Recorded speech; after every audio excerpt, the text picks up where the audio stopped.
Today is December 13th, 2021, and before introducing today's guest, I want to let listeners know there's a new version of the EconTalk episode with Nina Kraus about her book of sound mind. Some listeners detected annoying background noise, at least with their quality of hearing, so we've ironically perhaps put up a new edition of the episode. If you stop listening because of the noise, feel free to download the new and improved file. My guest today is Megan McArdle of the Washington Post. This is Megan's sixth appearance at EconTalk. She was last here in March of 2021 talking about catastrophes and the pandemic. Megan, welcome back to EconTalk. Thanks for having me. Our topic today is a little unusual. We're going to talk about the idea of home and the role of national identity in daily life and politics. And to do that, we're going to use a book by the late Roger Scruton as the basis for our conversation. That book is Where We Are. I found the book fascinating. It's his exploration of the Brexit vote, the nature of the British people, what it means to be British, English, UK-ish. And what was your reaction to the book, Megan? I found it both very thought-provoking and often enlightening and also frustrating because, as an American trained in a certain tradition, I kept trying to derive universal principles from what he was writing, and he kind of relentlessly refuses to let you do that. He keeps it very specifically about Britain and about the character of the British people. And what I realized towards the end was that this is a kind of a meta commentary on his subject, which is that there is no such thing as the pure universal brotherhood of man, that we are always in the end kind of bound by extremely particularist attachments to a particular place, a particular home, a particular people, and a particular kind of way of life. And that I think the pandemic has certainly has illustrated that better than anything could, where all of the people who thought that they were what one British writer called the somewheres versus the anywheres, the people who live in one place and stay there versus the people who are constantly mobile and can go anywhere. Well, the anywheres found themselves trapped somewhere. And it turned out that that national borders mattered a lot more than anything else. So I think it was a good time to be reading this book. And I feel like I'm not sure learned a lot is the right way to put it. I thought a lot. Yeah, I found it very provocative and in many, many different dimensions because it ended up being about a lot of other things besides what you just nicely summarized. It is about that. I found it quite applicable. Maybe you will disagree, but I found it quite applicable to the United States and possibly to other countries, and we'll talk about that. But I want to start with the point you just raised about the somewheres versus the anywheres, because Scruton also evokes that comparison. And it reminded me of Chris Arnade, EconTalk guest, who also is dealing with similar issues somewhat in his book, The Importance of Place, and people who want to stay where they are even when economic opportunity has deserted that area. He talks about the contrast between the front row students and the back row students. He describes himself as a front row student, somebody who eager to do well, went on to get advanced education, and planned to live where the opportunity was greatest, where his physics degree would lead him, whether it was an academic life. Turned out it took him to Wall Street, far away from his home in Florida. And the anywheres, of which I am certainly one, and Scruton confesses that in some dimension, even though he's as English as can be, he is also in anywhere. He likes Germany, and he lived in France Italy for quite a long time. Yeah, France, yeah, that's right, not Italy, France. I think that's a really interesting way to think about differences. Of course, we're all a mix of both, but certainly the Brexit vote, which is part of what Scruton is writing about, was about the somewheres, the people who were rooted to the land of England, were in disagreement with the anywheres who felt, what's this big difference? So we're ruled. Yeah. So there's laws coming out of Brussels. So there's, I want to be free to use my passport to move freely in Europe, ideally around the world. Yep. But the somewheres felt differently. What's your take on that distinction and its importance? I have a lot of thoughts about this because I randomly had a very interesting experience with Brexit, which is that I went to a conference in Germany right before the Brexit vote. And in order to, in a somewhat quixotic quest to save Bloomberg money, I flew this incredibly circuitous route so that I could fly business class at coach prices. And as a result, I ended up... You're such a nice person, Megan. It was actually funny because, Bloomberg has so much money, and I told my editor this very proudly, and he was like, I appreciate your effort, but why? So, okay. But it actually ended up being really good, because what happened was I flew through a British airport called Luton, which is it's a sort of third-tier airport. It's outside of London. I ended up staying overnight there in a really bad hotel. And on the return trip, I got trapped in a German airport. It was the former East German airport, which is like the worst airport. It's flown by EasyJet, which is an airline that I'm not sure we're supposed to endorse. I would never personally fly EasyJet again. It was quite an experience. And we ended up trapped in this airport by storms in London. And all of the young people are hogging the very, very few electric outlets. I found one that, like, a bunch of middle class, sort of normal Brits of middle age had colonized, and I sort of begged my way into the circle so that I could recharge my phone. And so I ended up spending like 8 hours with these people. We're sharing all the stuff we'd bought at the duty free, and passing around bottles of wine. And it was a really interesting experience, because I came out of it thinking, Brexit's going to happen. And I almost wrote the column that I was like, I can't just like generalize from these people I met in an airport. Had I done that, I would have had the Thomas Friedman sort of taxi driver wisdom of the year award, I think. Anyway, but what they said was they didn't actually express any hostility to immigrants. Now, maybe they were making it nice for the American, but they didn't really seem that concerned. They were making fun of me about Trump quite a lot, because of course it was the summer of 2016. But what they were saying was just that they wanted control, and that they wanted to know who they could trust. And, after Brexit happened, I saw all of these people saying things like, don't you understand that now I can't just leave Britain and go get an awesome job abroad? Now I can't just go like make all of my friends from other countries. Now I can't. I was like, yes, they totally understand that. That's why they didn't want you to do it, right? It's that people who have capital in a place, people who have capital in a social, like a very specific social milieu, they resent people who leave, right? I mean, because those people are actually depleting their capital. And that is the inherent tension of, what Scruton is in favor of, is that it does require you to have specific loyalties and to have specific, I think too, of a really striking contrast for me. I worked in a construction office. I worked at Ground Zero, actually, on the disaster recovery site. And I was in a construction trailer, and there I am with my MBA. And I am, I think, the only person in the construction trailer with an MBA. Not that there's tons of people with like masters in civil engineering and quite smart people, but I am the only person who's participating in this particular weird kind of professional class, elite class that dominates journalism, for example. And a guy came in, and he's talking about a fight he'd gotten into in Florida, and how he was worried there might be charges because it had been quite a big brawl with him and a bunch of his friends and some other guys and their friends. And he said, and the thing I felt worst about, because he said, my friend started it and he was wrong. And I very sort of innocently looked up and I said, well, I don't understand then. Why did you dive in? And everyone else in the trailer just looks at me like I have just grown another head, right? Yeah. And they were like, because they're your friends, right? Yeah. Right. And like that kind of morality seems very foreign and alien to the kind of educated mindset. I don't think it actually is. I think that what we nominally profess is not the same as how we act. So if you see how people in fact act in like pile-ons about people who have maybe gotten something wrong or done something wrong in journalism, it looks very like this.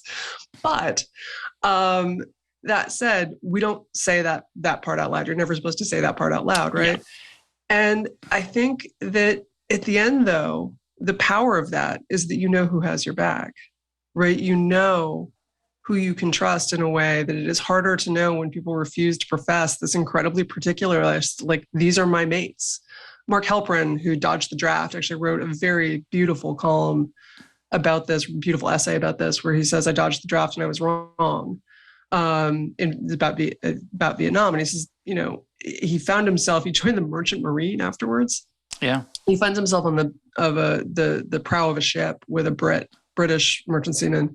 And the guy says, well, why aren't you in Vietnam? And he sort of starts explaining it's the wrong war, whatever. And the guy just looks at him and says, but those are your mates. Mm-hmm. Right? Is that kind of very elemental? That is the elemental kind of logic of the somewheres. And I actually think it's much more profoundly more powerful and actually more important and necessary to human flourishing than the anywheres want to admit. Yeah, that's great. Great point. Great stories. Just a couple of footnotes. I think it's pronounced Don Quixote for sure, but I always say quixotic. But that's just that's a. I could be wrong. It's one of those words that I've never heard pronounced. I only say it in my head. Yeah. Purist listeners weigh in on this. And Mark Halperin is the novelist who's been a guest on EconTalk. He is my favorite living novelist, and I'm a huge fan of his short stories as well. And just want to put that plug in. But the example you give, Scruton has a really nice distinction between. He says, it is in contrast with the tribal and religious forms of membership that the nation should be understood. By a nation, I mean a people settled in a certain territory who share language, institutions, customs, and a sense of history, and who regard themselves as equally committed both to their place of residence and to the legal and political processes that govern it. And he's making a contrast. He says, the tribe, you have a family that you then share your tribal connection with. In a religion, you share things with the faithful. The nation, you share things with your neighbors. And that's the level of intimacy. Sometimes it's a near stranger or an actual stranger, but they're your mates in a certain sense that that Mark Halperin's conversation was about. So I think it's I agree with you. It's not something that certain people like to talk about, but I think it's deep within us. All those connections, I think they're all important and not always consciously understood. The other thing he talks a lot about that I wanted to talk about with you is this idea of accountability. So I don't think it's so much that you don't want people to leave and take their social capital with them. The way Scruton emphasizes in the book, and he says this many different ways, and I found it quite eloquent, is that, he really gives a beautiful defense of democracy, not really democracy, but what's called representative government, that the people who have power over you are accountable to you at the ballot box. And what bothered him, and I think I'm sure there are many reasons people voted to leave the European Union for Brexit, but what bothered many people was the idea that the people who can tell us what to do are not our neighbors, and they're not accountable to me or my neighbors, and yet they have sovereignty over us. And so this idea of sovereignty, I thought was quite eloquent, even though listeners will know I don't have a religious view of representative democracy. I think it's deeply flawed. Scruton kind of ignores many of the flaws, but he understands there's something precious about it. And what is literally precious, it's not so much that, it leads to great decisions, because it often doesn't. It's not so much that it isn't prone to rent-seeking, because it is, but rather it creates a feeling among us, those of us who live within a border, that we are part of a shared enterprise, and the powers that be are limited to some extent, at least, by our work at the ballot box. And I thought that's important. And I don't know, he's romanticized a little bit too much for my taste, but he says it very well. No, I think that's right. I think there's a lot of political theorists who talk about this, about the fact that democratic representation always fails, but nonetheless, kind of democracy manufactures this really important thing called democratic legitimacy, right? Which is just this feeling that the state is legitimate in what it does, and that's in many ways an easier thing to maintain than, say, the divine right of kings. But I think he is romantic on a bunch of levels, right? I mean, Oh yeah. as someone descended from Northern Ireland, I sort of, when he got to his description of the famine, I was like, well, it was kind of mismanaged. It was like, well, that's one way to put it. There's like half of the island died. You might pause a little bit longer there and meditate on the British Empire.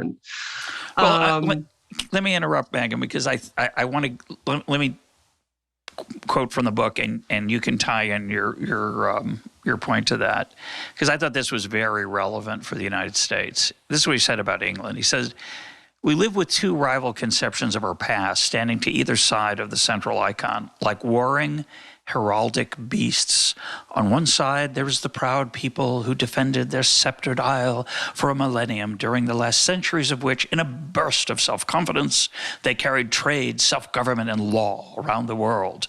On the other side, there's the race of grasping imperialists who spread chaos abroad and conflict at home in pursuit of world domination."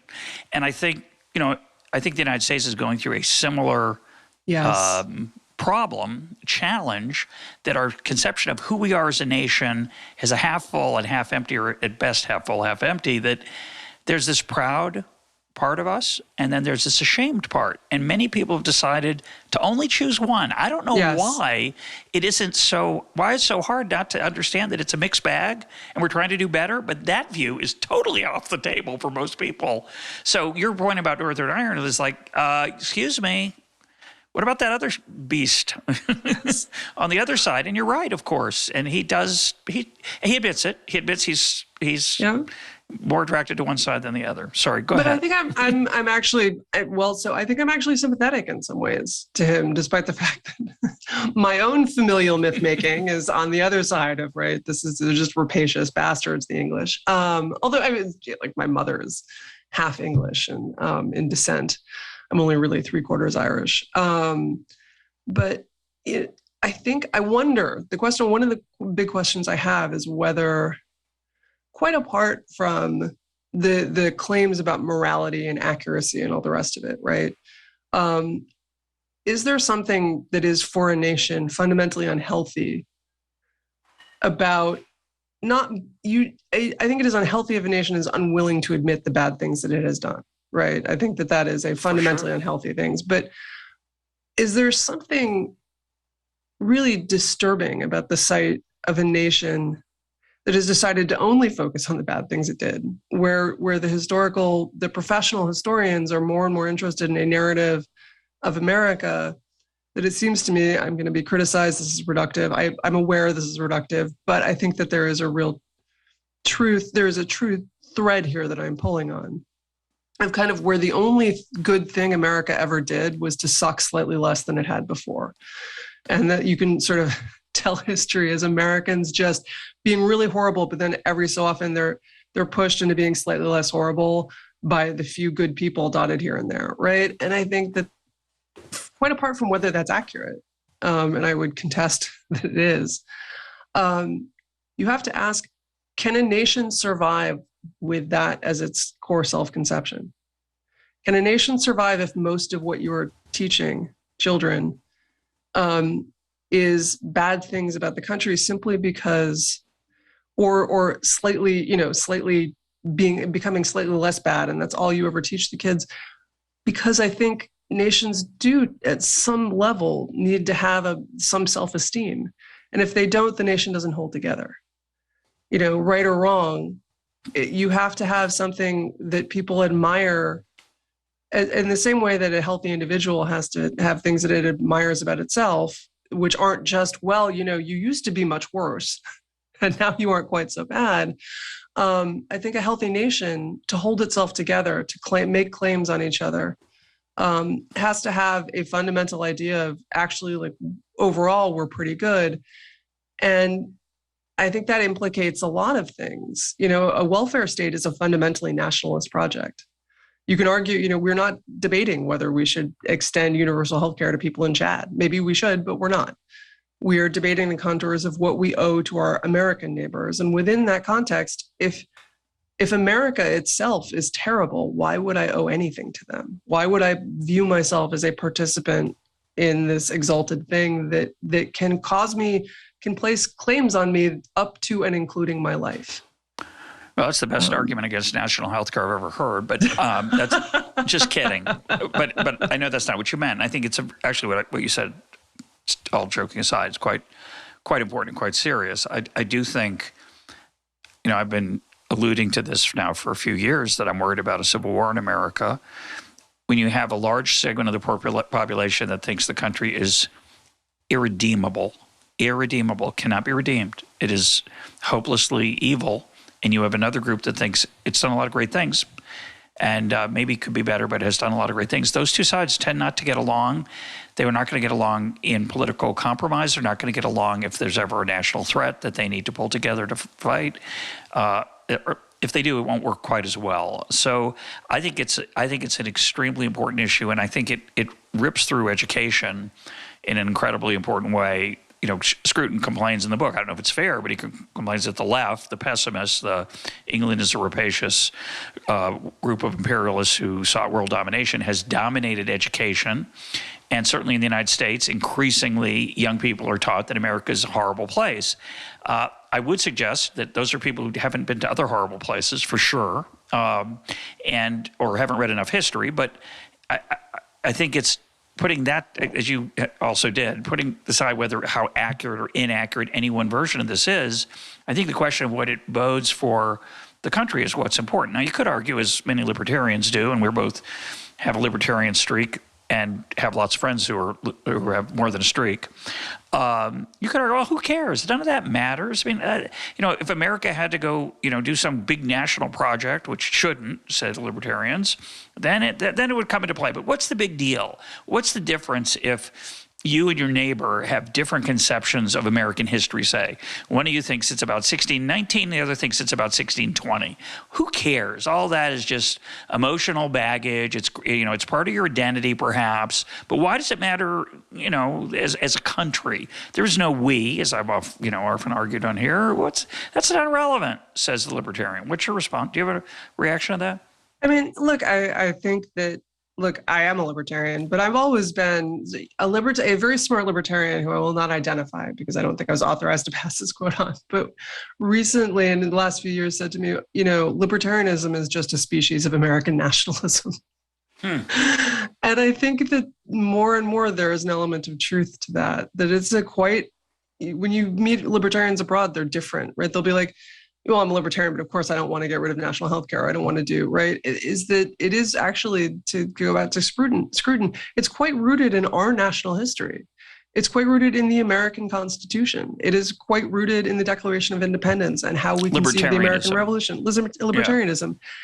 And it is itself a contingent set of developments, which is, I think, why, while I am worried about the fact that it's not a good moment for libertarians in politics, right? I think after 2016, I went to a dinner with a bunch of libertarian lawyers, which may or may not have ended with me pounding the table and shouting, "We lost. We are the ones who lost this election." But the thing that I think, this was right after, this is November 9th or something,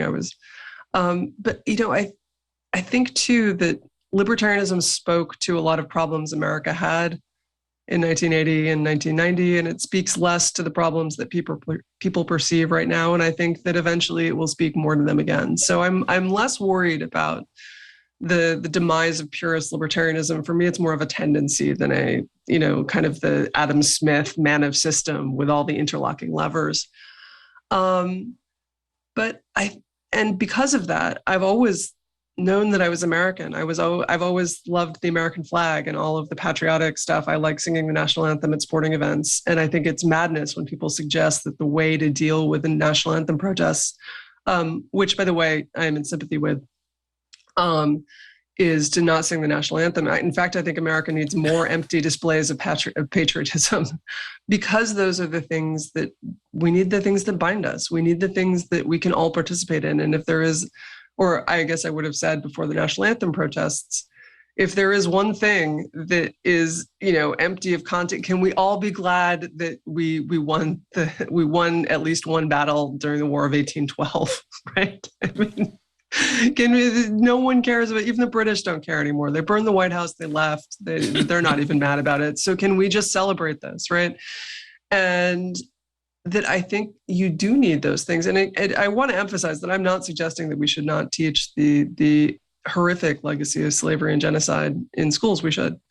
And we should teach people that it was horrific. And we should also teach people that it is tragically bound up in many of the things, certainly that the history of the 50s would have celebrated, right? That we now find hard to celebrate for various reasons. The westward expansion and all the rest of it, that those were made possible partly because our diseases, and I don't actually blame us for this. We couldn't have known. And I don't think there's anything wrong with coming here to trade with the Native Americans if you don't realize you're about to give them European plagues that will just decimate them. I can't morally blame people for that part of the expansion, the post-Columbian expansion. But we did. The Columbian expansion brought European diseases here and caused a mass die-off of the people who had been here. And we should acknowledge that everything we have, not in a stupid land acknowledgement way. I think it's almost borderline offensive, right? I'm doing this on the land that I took from Native Americans. I just want everyone to know that. Right? Yeah. Well, a lot of people announce that now. It's a thing. It's such a weird way of doing things. But and empty. And this is the ultimate empty gesture, right? And I think if you're going to make empty gestures, they should be positive, not negative. Interesting. But, so I don't want to not acknowledge that whole history and have people understand that, many things, but I also am against trying to frame every single thing that happened through this. I mean, there's recently a report, the Tenement Museum in New York, which is built on the Lower East Side. And the conceit of the museum is that each apartment represents a family who lived there during its tenement history. And it represents the people who lived in the neighborhood, Irish and Italian and so forth. The Spectator just reported that they're going to get rid of the Irish apartment so that they can have an African-American family, which on the one hand is like a laudable effort at representation, but on the other hand, the Lower East Side never was an African-American neighborhood. And what did the Irish do to deserve being turfed out, right? I think that are the Jews there, Megan? That's what I want to know. No, there's a Jewish family. There's a Jewish family. Okay. Obviously, it's the Lower East Side, Russ. Come on. But you got pushed. Your group got pushed out. It could have been ours. I don't know why we got the long straw and you got the short straw. I want to talk. That's fascinating, but I want to talk about the ties that bind us, and I'll come back to your libertarian roots and your Irish roots. So I'll come back to my Jewish roots and my libertarian roots as well. There are a lot of ties that bind us, right? Many of which we choose. Now you can choose where to live in some extent. You can't choose where you're born. So you were born, I think, in America. I was born in America. But as I grew up, a lot of the time, and I grew up like you, I had a very patriotic feeling, and many times in my life, as I got older, other ties bound me more closely. My religious ties, say, to my synagogue and my local Jewish community. It could be my ties to my colleagues at work in my economics department, and we were trying to achieve certain things. And I think what's interesting is there is a place where these things they connect, and it's in the Burkean. It's Edmund Burke, the small platoons that Burke talked about, and the civil society that de Tocqueville wrote about when he came to the United States. So in both, and I found this fascinating because Scruton was writing about England, but he could have been writing about the United States. He talks about all the voluntary associations we have. They could be religious, they're often hobbies, they're sports. There's a lot of that in America. There's a lot of it in England, and I think libertarians often say that's what counts, not the national ones.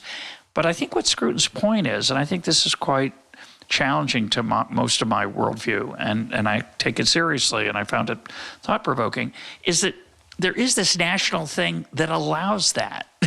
And it's not just the laws, it's the inherent culture of trust that gets created. It's the inherent associations we have with each other, rooted in place, in physical place, not just some abstract thing. And that borders matter more than we like to admit. I think that that's right. I mean, I think too, there's nothing to make you feel like an American, like living abroad, right? is suddenly you realize all of the ways in which you are very much not like the people elsewhere. And there is, for me at least, I loved living abroad and I love traveling abroad. But there's always this moment for me when I get into the airport. And yeah, it's big and American. It's filled with, fat people, and they're not all that well dressed. And you look around and you're like, everyone here ate the same breakfast cereal I did when I was a kid. It's just all of these small things, right? But they matter. They matter a lot in the end. And I think that is the thing that the pandemic drove home, but I'd always already thought, right, is that at the end of the day, now libertarians have lots of reasons to be mad at the government and so forth. But libertarians should also note that the reason they have vaccines is that the US government made sure it happened. And the reason that they don't have to worry about other people being vaccinated is that the US government guaranteed that anyone could get a free vaccine if they wanted it, right?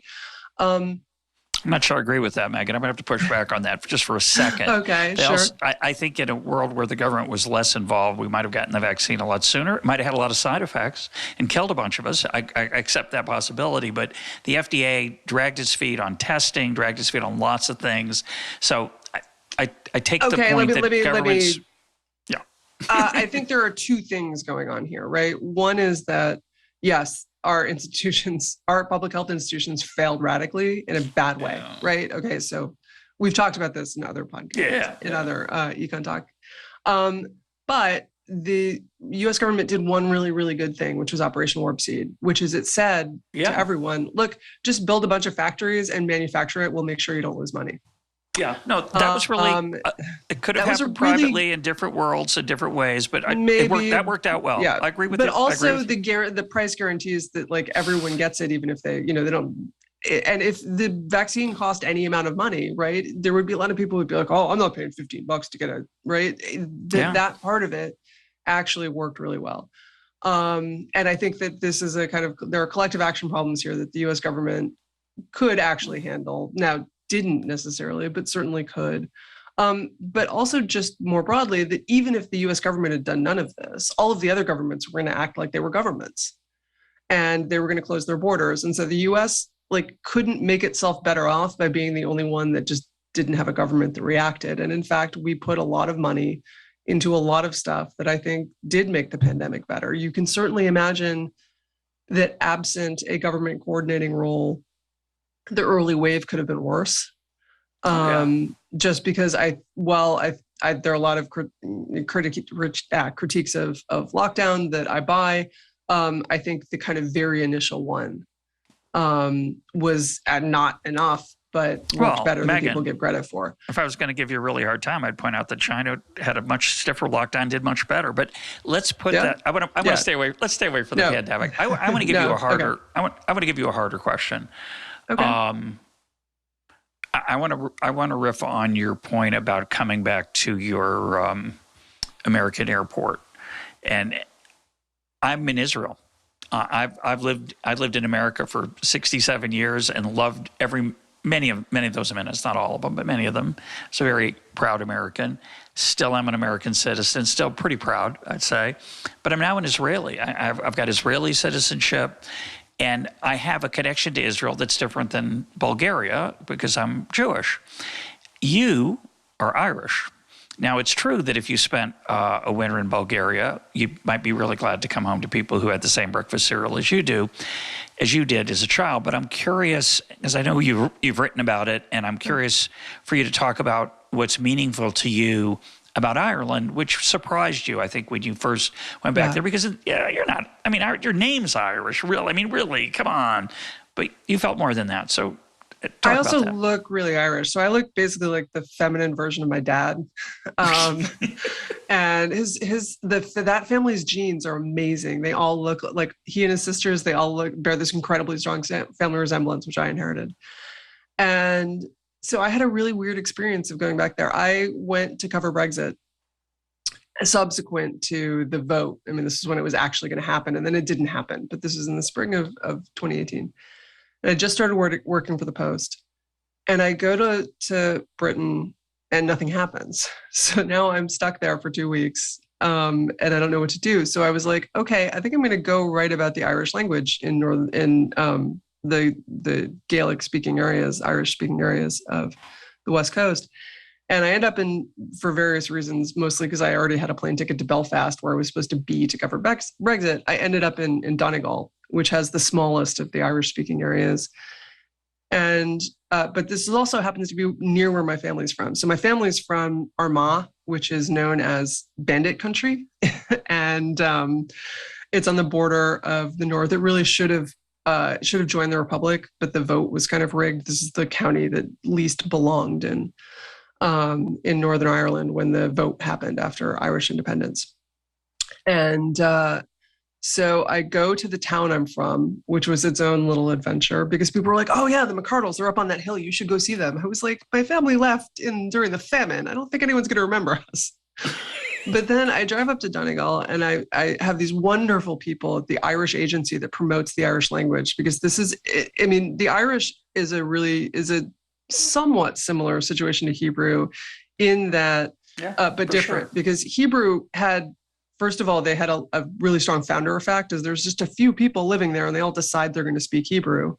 And they managed to then kind of inculcate that in all the newcomers. Ireland went the other way, which is that it was a majority Irish-speaking country until the famine, which disproportionately killed the poorer people who lived in the west of Ireland, where the language was more dominant. And so because it had absentee landlords and also the land tended to be poorer. And so it's just hanging along on this fringe on the coast now, but there's a really, really strong effort to revive it, which is ironically getting a boost from immigration, apparently.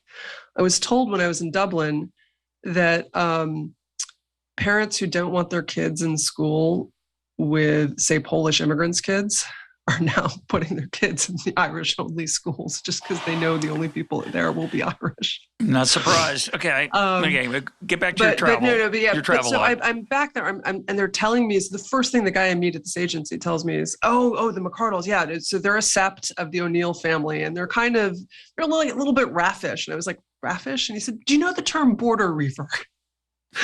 And so he's telling me, just reeling stuff off about my McArdle ancestors. And then what I realized was, in just a weird way, I look like people there. Oh, yeah. So I was on a street and someone came up and asked me for directions, and I was dressed like an American, but I just look like everyone else. This has never happened to me. I grew up in New York, where I don't look like most of the people who live there. And it was a really uncanny. And so I'm in the office where they're promoting the Irish, and they're all native Irish speakers. And so they're holding meetings in Irish. They're just randomly talking to each other in a way that, like, kids like me who took like one semester of Irish at the behest of our parents, I can't really say anything. And I realized this is what I would have looked like. This is who the people I would have been around. This is the language I would have spoken if not for the intervention of a lot of history. And I felt a little cheated. I felt sad that I didn't speak the language. I felt sad that I didn't know, because they know the landscape. So, like, all the rocks have names, all the rivers have names, and I missed that. And at the end of the trip, I said to the guy, I'm definitely going to come back. And he said, you have to. This is your home. And I thought, but no, it isn't, right? At the end of the day. But I was sad to miss, and I think this is something that Scruton is talking about, and something that an American actually, I think Jewish Americans who it's aliyah is to Israel. Is that the right word? Aliyah. You make aliyah, right?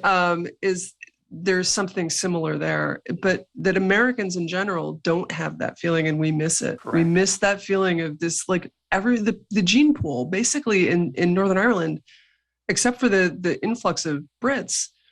Like, that whole gene pool is basically undisturbed since the Paleolithic and the Neolithic, really. But I mean, for thousands of years. And it was just an odd, uncanny feeling to suddenly find myself in the middle of the gene pool that I was drawn out of.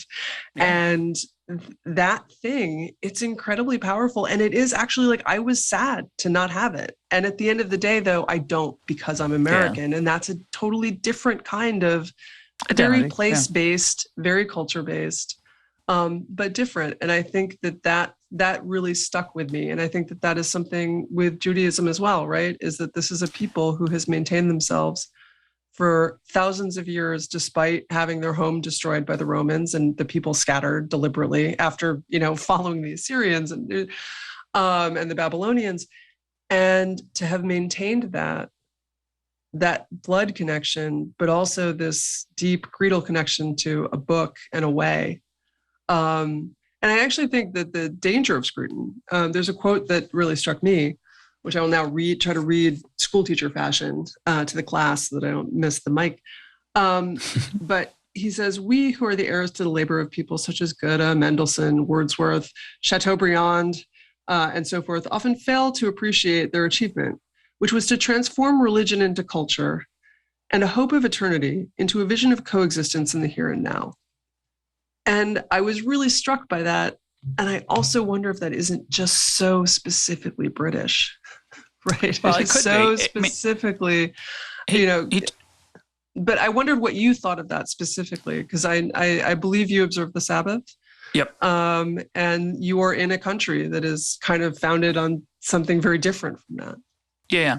Well, I thought what he had to say about religion and how he's very, I don't know if he was a religious man or not, but he talks about, he certainly had some religious feeling. I've read some of his other books, but not an expert on Roger Scruton in any way.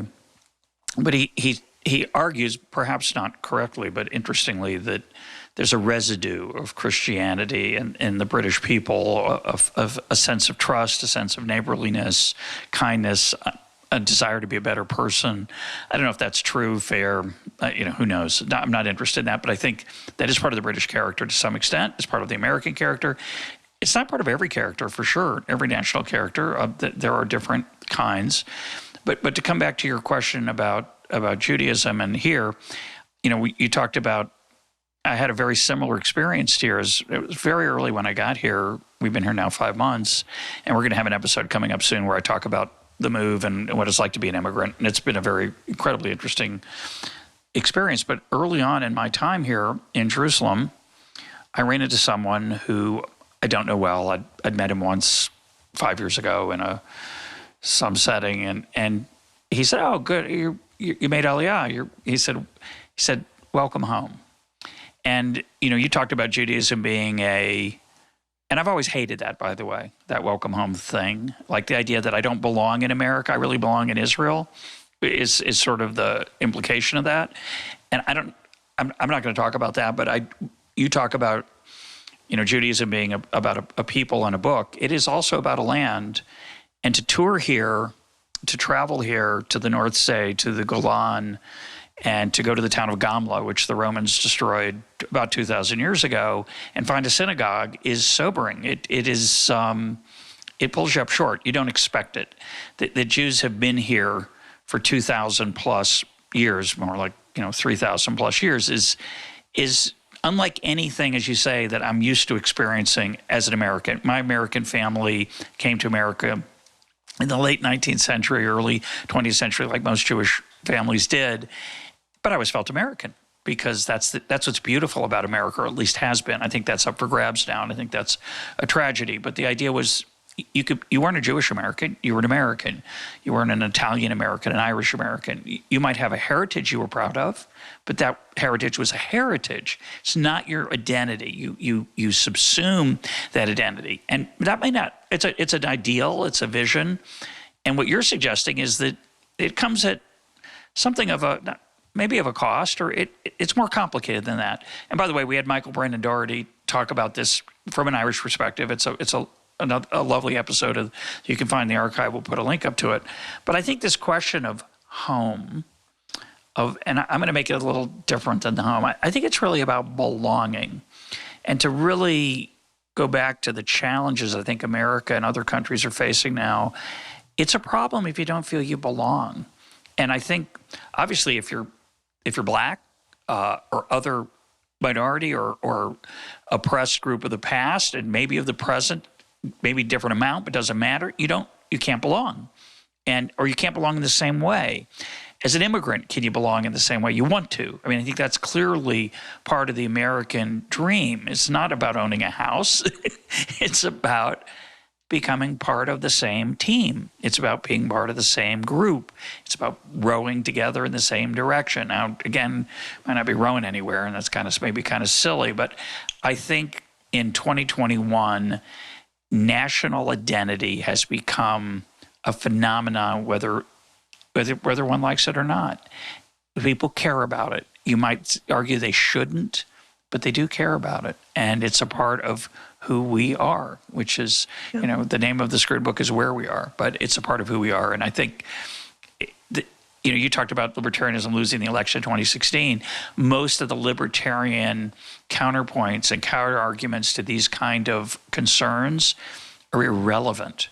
People don't feel that way, the way the libertarians claim they do or should.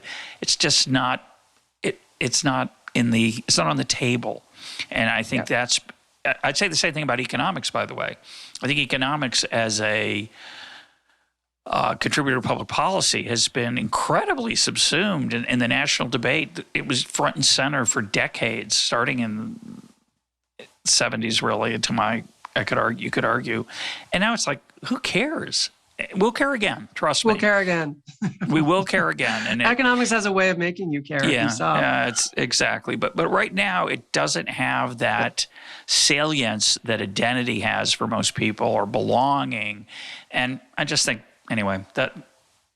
And I think there's a couple of things that are worth noting about that. And I think the first thing is that identity becomes more important when you're not getting constantly richer, right? It is that identity is is your insurance if you don't have financial insurance. And so the more you feel like maybe the future is just not infinitely getting better, probably the more you need identity. But I also think there's something that you talked about how, Blacks or immigrants, or that they feel excluded from the national identity, right? And I think that that's obviously true. And I think we are trying to rectify that, which is good. Yeah, for sure. But I also think there's another thing, because I'm going to speak carefully here, because obviously I don't want to kind of just, but my dad grew up, my dad comes out of this, my mother's family, her mother's family has been here since before the revolution. And, she was a daughter of the American Revolution, not the weird, creepy, racist part, the part where it's just old ladies sit around trading little Betsy Ross samplers and stuff. This is the northern DAR, not the one that wouldn't let a Black woman perform in the DAR hall down here. And so then there's my dad's family, which went to Charleston, moved to Charlestown in Boston, basically stayed there forever. My grandfather had a business there, but the family, his parents moved to West Roxbury, which is a suburb. He went to Roxbury Latin, which is a fairly fancy private school. And it's outside of Boston. It's outside of Boston, yeah. Sorry, I should have made that clear, right? So, but Charlestown, the place that he left and that a lot of the middle-class Irish families left, was also the place that had one of the worst busing riots. And it went on for a year. There's a great book about it. Riots about the busing of Black students into their neighborhood during integration in the 70s. And it becomes a whole controversy. I won't get into that here. It's too much. But one thing that I see in that side of my family, and all my father's sisters, they all got advanced degrees and so forth. But what I see is that, they were pulled out of a very ethnically specific milieu that offered something, but was also created by discrimination. It was created by the fact that in Boston, the Protestants didn't want the Catholics hanging around, right? And it was created by these ethnic enclaves also, for them, the really salient prior to the busing. When my dad's growing up in the 50s and 60s, the really salient fights are between the Irish and the Italian kids. Race doesn't even really enter into it. It's a very ethnic place. And what I sense in my generation is this sadness at losing that, is that for us, it was a much less salient identity because no one cared. I've encountered 2 instances of anti-Catholic bigotry in my life, and they both struck me as funny because, I had a woman at a hotel. I worked at one of those Catskills hotels from Dirty Dancing. and a woman just kept calling me the name of her Irish maid from like the 20s. And someone finally said, I don't think that's her name. And she was like, oh, we always change the name of our Irish maids. The Irish don't care about things like that, right? And to me, that's funny because, of course, we don't care about names. Like, yeah, of course not. Yeah. Right? Those things were funny to me. They weren't funny to my dad's generation because they were real. And so but that thing, that losing the discrimination, which was good and which enabled my father and his sisters to go out into the world and be successful, also meant losing this quite particularist attachment to a very specific community. And I think that for immigrants and for successful Black people and for other people, there is this feeling of like, because they're still in this liminal place where the identity is more salient than being Irish American is in 2020, right? There is this sense of having to negotiate that, of not just becoming more recognized as an American by the American community, as should happen, but that as that happens, as the prejudice and the discrimination lessen, it also actually lessens the ties that bind your identity. They are created, and I think this is something that Scruton goes into a lot, which is those ties are created by not being able to leave them. Right, that that we like the idea of this kind of the social contract of the chosen community but that actually, he talks about family. He talks about that there's one quote where he basically talks about that these ties enable us to choose, as these ties to family and so forth. And I think that that's not right, actually. I think that they just they kind of precondition our choosing, right? That we have to have those ties to family. If you don't have unchosen obligations that you can't shed, you're in some way not fully participating in the human condition. And that these beautiful, deep communities are created by horrible exclusion. Right, is that that those things, the exclusion is bad and should end. I'm not defending in any way the exclusion. I'm saying that there's a kind of completely unintended byproduct, which is that you have this precious thing. You have this group of people who are like you, and it's smaller and it's intimate, and you have all of the things that you love about it. For the Irish, the music, it's not the food, but it's the drink. There's the drinking, although my family's actually no, quite not the temperance. drinking, just the drink. Yeah, Irish whiskey is a lovely but thing. There's the dancing, there is the language, it's everything. And to have people scatter and go into wider America and not recognize each other. I mean, like, my husband thinks it's really funny that both Tim Carney, who's a journalist at the Washington Examiner, we were like, oh yeah, no, they're Irish, they're Italian, right? To slowly lose that is to lose something important. And I think that you sense in a lot of the ambivalence that elites have, that is that I don't want to let go of that. I want to have that and this. And I actually think that to some extent, I see that in my father. I see that in, I think it's not possible to have that and this. I think it's actually, you have one or the other, and the more you have one, the less you have of the other. And I think that's something that people are really struggling with. Yeah, I think that's in true. America right now.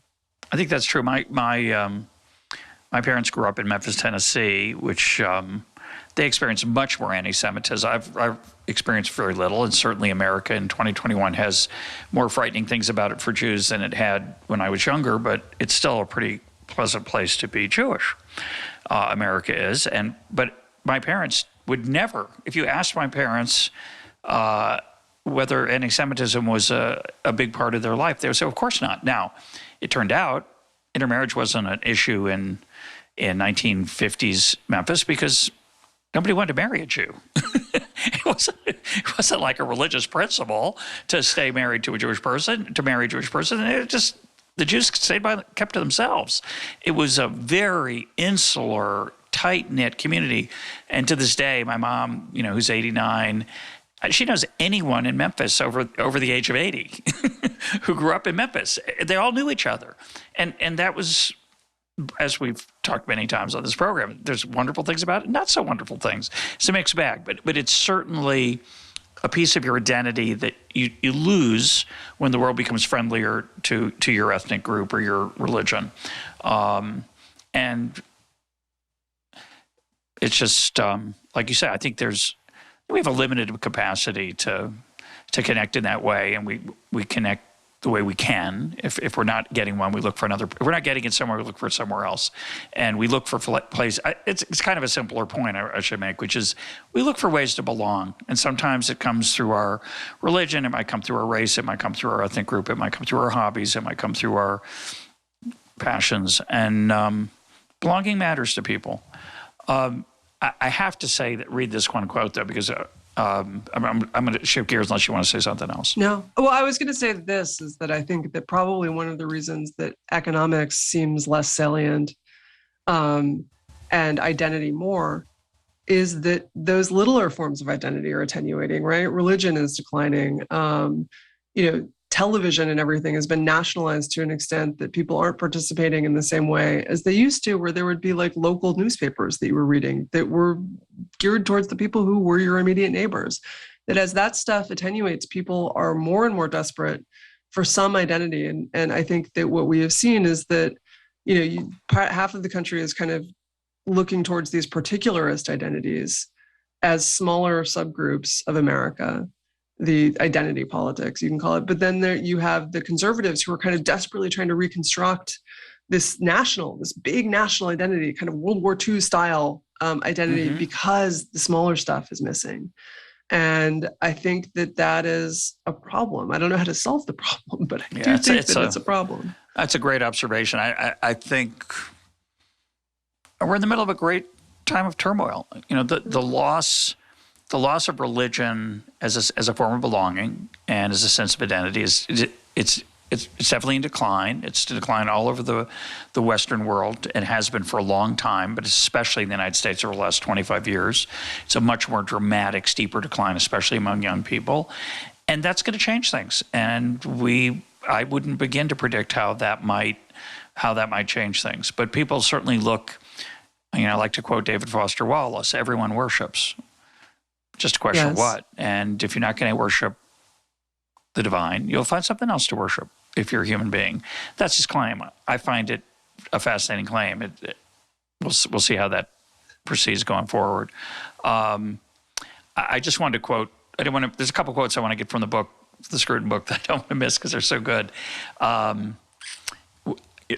confessed on the show before that I really like The Crown, and I found that the soap opera on Netflix, and I confess to it because I have zero interest in the British monarchy. I don't keep up. It was never been my thing, not my thing, still isn't my thing, and I was impressed with how much I was drawn into that show, and Scruton gave me an idea of why, and I thought that might be fun to just read and get your reaction.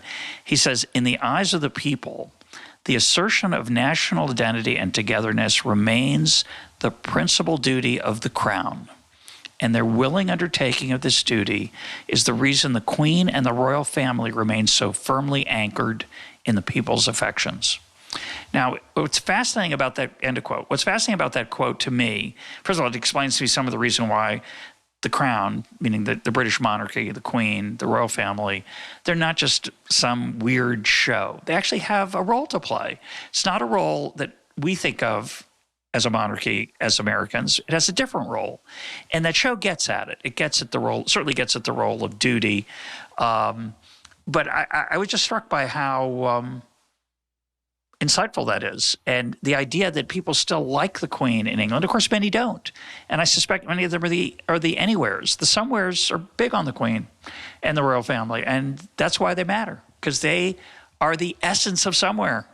You can't get more somewhere than Buckingham Palace and the royal family. And it's just, I thought that was a really important You can't outsource it. You can't outsource it to China. They used to a little bit. Right. Well, they used to import their kings and queens, but once they're on the ground, they're British. Once they're on the ground, they were expected to act like British people. And I think, I think that's right. Right. Is that they're, and yet also, I think you note, right, is that in fact, these guys have ties to everywhere, which is why, hemophilia is so distributed throughout the royal families of Europe, because they're all so interbred. And so I think that's actually an interesting point is the ways in which the monarchy has both been a focal point for this affection and this somewhereness, but also has been a way of tying the somewheres through birth and through everything else to other places within Europe to build alliances that way. Very atavistic way to think about things, and yet I think still matters that these guys all like go to each other's weddings and so forth. Yeah. Actually does matter a little bit. That it helps create this kind of European feeling that Scruton is ultimately kind of saying can't exist, or at least doesn't exist right now. This feeling of Europe as a real place, as a somewhere that we all belong to. But maybe they need more royals, not less. More royal pomp. They're dropping like flies. They're abdicating. They're leaving town. It's a hard job, as the show illustrates really quite eloquently. I want to take an issue now that Scruton raises that I have to confess makes me uncomfortable, but it's fascinating to me, and I think he again makes the case quite well. At one point, he contrasts the London skyline with the Parisian skyline. London skyline, he argues, is ugly. It's jagged. He compares it, I think, to a bunch of teeth. There's a bunch of modern buildings built by finance companies and on the Thames and else nearby that he evidently doesn't like. It certainly doesn't look like it looks. My favorite counterpoint to this would be, say, the London of Mary Poppins. You have a certain look and feel of what London should look like, and that's gone. Not totally, but a lot of it's been destroyed, and replaced by other things. And as economists and often as libertarians, we say, and that's good. Change is good. Dynamism is good. It's great. Contrast that with Paris. Paris has strict regulations about, not in all of the city, but in a good chunk of the city, strict regulations about building height and what buildings have to look like. And I think they have to get washed a certain number of times. Things that we as economists often make fun of or criticize. As a result, though, there's a certain look and feel to it that is, I've often criticized as museum-like, but sometimes it's nice to be in a museum. Sure. If I were a Parisian, I might not feel that way. But it's an interesting question, and similarly gets a lot of mileage out of both the French and the British countryside, English countryside, that they have a certain look and feel, and there's an argument for preserving them. Now, I think most of the argument comes from rent-seeking farmers who want government money, but it's worth thinking about the fact that there are people who, for them, that's France or that's England or Scotland. It's just an interesting question of whether there's an argument to be made for a certain creation of a look and feel that would not emerge from a free market, multiple choices by free citizens, but rather by a more top-down approach. What are your thoughts on that? I was really struck by his argument that in fact a lot of these restrictions create what he calls social capital, and he then argues that this is actually like economically friendly because it's creating all this social capital. I'm still grappling with it. Creative, very creative. A bit of a stretch for me, but I thought it was interesting. I also think it was a bit of a stretch. I would also note something though, is that the thing he hates about the London skyline, I was just actually reading that someone was saying that the parts of London that are bombed are much more productive than the parts that weren't during World War II, because that was where people could build. It was where you get around the quite onerous British planning restrictions. But I would make another point, which is that the reason that Paris looks like it looks, and the reason London looks like it looks, it has so many new buildings kind of peppered in among the old, is that France surrendered to Germany and Britain didn't. And so Paris didn't get bombed into submission and Britain did.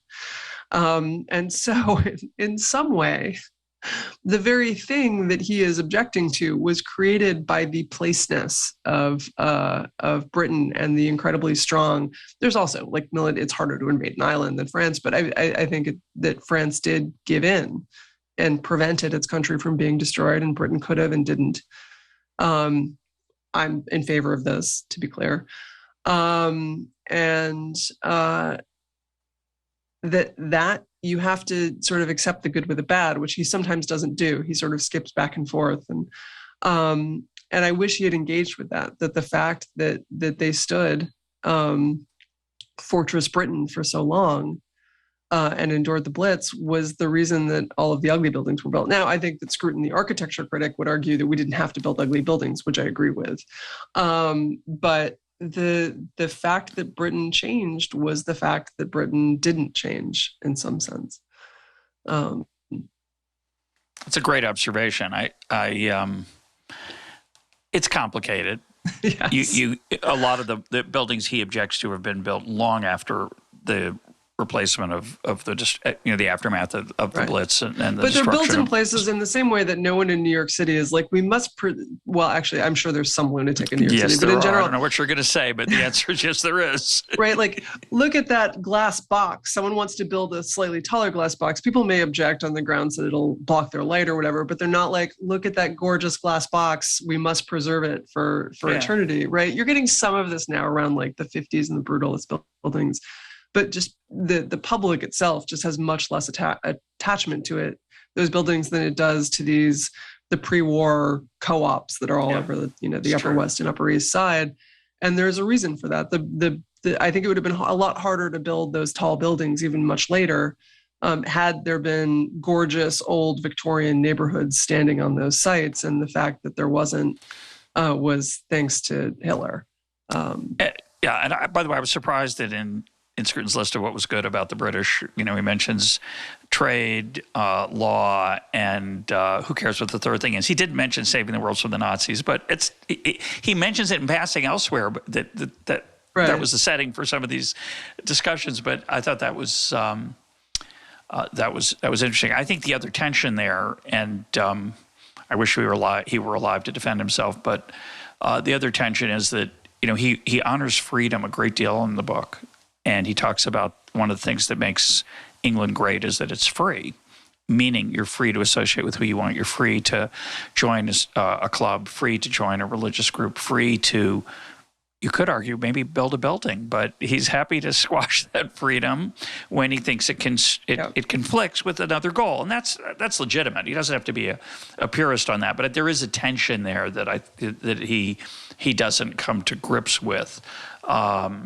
He's basically arguing he's not anti-immigrant, but he says we should allow people into England who share our respect for British English institutions, and how that would be done is a little easier. It's easier to write about it than to implement it. So that's why it's, I think, an imperfect but useful book. It gets you to think about these things, even though it's probably more complicated. He would concede that, I'm sure, and it's a short book. And I think that's the thing that America goes through, right? Is this tension of we're a nation of immigrants, but if the immigrants don't assimilate, is that a nation, right? And I think that this conflict can get overblown because I think what you're seeing with Latino immigrants is they're super, like they're more patriotic often than like progressives in the Democratic Party, right? Who've been here for generations and generations. Is they think America's awesome. They love they want the American dream. They want all of that. But how and when you demand assimilation, I think is important because ultimately there's an empirical question of, do people just assimilate because the dominant culture is there? I think often the answer is yes, and you don't really have to worry about over the long run. But I think you could argue, I think a better argument for him to have made is that it is unhealthy to have a nation that is sufficiently unconfident in itself to say, no, there is a way of living here, and you do, if you want to live here, have to comply with that. And I think that the kind of anywhere idea of nations as hotels is fundamentally unworkable. The idea is that there's just kind of this service provider and you pay to get the amenities you want and so forth. And that any redistributional impulse should be animated solely by this kind of universalist humanitarian goals. I just think that idea of a government and a place is actually a pretty unappealing idea to most people. And I think even unappealing to them, right? I mean, I often hear those things argued by the same people who complain that like everything, you probably noticed this traveling abroad, I've certainly noticed it, is that in the past 15, 20 years, everything's starting to look the same. So you walk into a bar in Italy and you could definitely be in that bar in Nashville or in Hong Kong or anywhere else. And it's not, obviously this is an exaggeration, but the proliferation of places like that, of like the coffee shops all look the same, not they're all Starbucks, they just all look the same. They all have the same potted plants sitting next to the same kind of Danish modern tables. And that erosion of place, people as travelers, they're getting more and more freedom to travel and less reason to actually do so. It's a fascinating point. People say it about America. Atlanta looks true. A lot like Minneapolis. 50 years ago, it didn't. It's a result of technology, trade, TV, the widespread social media and crossing borders, something fabulous about it. And there's something not so fabulous about it. As you point out, it's complicated. I want to encourage listeners, by the way, to go back and listen to Roya Hakakian's episode on coming to America as an immigrant, and also Lamorna Ash's episode on spending time with the Cornish family, which is very much a story of a something of an anywhere, definitely being somewhere on the Cornish coast on a cod fishing boat. In closing, does Scruton's book make you more or less optimistic about the future? Or is that not an issue you think about? Oh, I think about that all the time. I think... Why?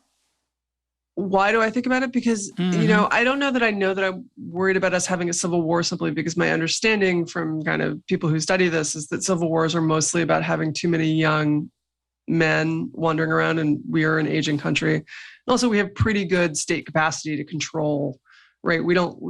I think it's unlikely we're going to like lose control of parts of Texas or something. But I think that the thing that animates that, the sense that the anywheres have kind of already seceded from the country, in some fundamental way, and have formed their own little nation within a nation, I think is profoundly, and are now fighting kind of a rhetorical civil war with the rest of the country. I think is profoundly disturbing, and I think that it's not like the somewheres have reacted. And I think the way the somewheres have reacted to this is also profoundly, profoundly, profoundly disturbing. The fact that we're arguing about whether you should let elections proceed according to the procedures that will laid out in the election law, because Donald Trump is too big of an egomaniac to admit he lost, is just, that's where we are. Of course I worry about the future. How could you not worry about the future right now? This is crazy stuff that I thought we all agreed on. Like, this is how elections happen. Hey, Megan, I'm living in Israel. There's no worries here. Well, right, yeah, this is very peaceful. I'm in a peaceful backwater in the Middle East. It's a piece of cake here. By the way, I just want to say, I'll let you close in a sec, but we've been talking about the somewheres and the anywheres for a good chunk of this hour, and it's David Goodhart is the author who coined that phrase. I want to give him credit. Scruton quotes David Goodhart and then uses that distinction, and it's one I think I'll remember for a long time. But carry on. I want to give you the last word. Yeah, I worry about it, and because it's so particular, right? I think a lot of what he's saying is right. I think that the way forward for America, too, is to discover something in itself that can actually be celebrated outright and not merely celebrated as a being less bad than, which is the kind of victories that the left tends to celebrate. And then, the right often does want this kind of mindlessly rah-rah history taught that doesn't mention all the really terrible things that the price that other people paid for us to have what we have.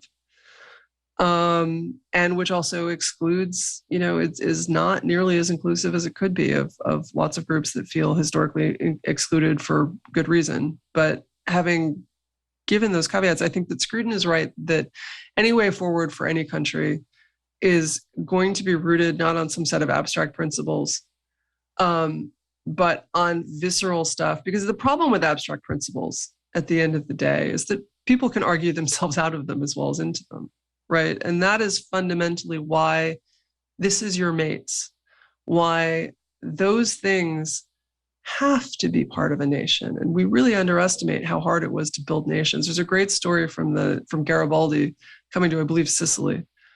And, his supporters are shouting, "Viva Garibaldi, viva l'Italia." And people thought his wife was named Talia because they didn't conceive of themselves. They didn't conceive of Italy as a thing, right? That actually making Italy happen. It's in the 1860s, yeah. Presumably, roughly. Yeah. Making Italy happen, making Greece happen, making Germany happen, making, we can debate the wisdom of that. But, making those things happen was really difficult. And that building a nation, that it doesn't just happen. It's not something that you can count on. Oh, the nation's going to be there. Now we're just going to argue about the terms. No, actually, you're always in the process of creating a nation. And if you want to have a nation, and I submit that the left, as well as the right, does want to have a nation, and that the right should remember it wants to have, that wanting to have a nation means wanting to have obligations, unchosen obligations to everyone in that nation, not just the people that you think are like you. And I think about this with something like Black Lives Matter, is that I've said to conservatives the whole way, like, okay, if you don't want to like that organization or that argument, then you should be out there when these abuses happen saying, this is America, these are Americans. We don't do that. Because this is America and these are Americans. That there is a way for the right to claim make the same kinds of justice claims, but root them slightly differently within the kind of commonality, within the common nation, rather than making them a particularist claim against the nation, right? And that those things have to happen. And that everyone in the country is less interested in that common project. They're less interested in, like, what am I going to do to be building up the nation? And I think that if we are going to survive this as a healthy nation that is capable, once again, of moving forward together to do great things, then of course we're never going to like just all agree. And, we're not going to have this rosy. Scruton, I think, would also agree that his vision is a little bit rosy, right? We're all just, this is always going to be a contentious process. We're always going to be fighting because have you been to Thanksgiving dinner? This is what families do too, right? This is what any unchosen particularist obligation means, is that you are going to have to have a lot of fights, and they're going to be really vicious because you can't get away. You can't just, you don't have vicious fights with the people at Starbucks, because at the end of the day, like, you can just take the business down the street to another coffee shop. The worst fights are always with the people that you can't get away from, but we can't get away from each other. There's no divorce process for nations. We are here and we are going to continue to be here, which means we need to figure out a way to live together and to love each other. Not always like each other, but to love each other and to recognize these common bonds that we do have that are necessary for making government and making, the alternative. I think for a long, long time, and the EU is part of this project, but there's the libertarian projects, that people thought that the opposite of nationalism was internationalism, right? And I think that what we're discovering is that the opposite of nationalism is particularism, or it is, these kind of vicious movements that arrive, the street fighting from the left and right. That those are the things that happen when you do not have a nation that allows us to feel like, okay, well, there's a common us and we just kind of can't do that because we're all in this together. We do need that. Doesn't mean we need a huge, overwhelming government state that is in every little business of our lives. And it also doesn't mean that we need, a minarchist state that does nothing, but we do need something, and we need to figure out together collectively what that something will be, not by trying to rig elections so that our side wins them, and not by engaging in this kind of fantasy where one day you wake up and the other side's just not there anymore, which is something that you've seen quite a lot of in this country. But by recognizing that, like, we're all in this together, and, at the end of the day, that for all of I am as capable as anyone else of pointing out the many, many flaws of all of the Americans who are not like me. But these are, at the end of the day, they are the people who, when the chips are down and everything goes wrong, these are the ones who will have your back because you're an American and so are they. My guest today has been Megan McArdle. We've been talking about the book Where We Are by Roger Scruton. Megan, thanks for being part of EconTalk. Thanks for having me, Russ.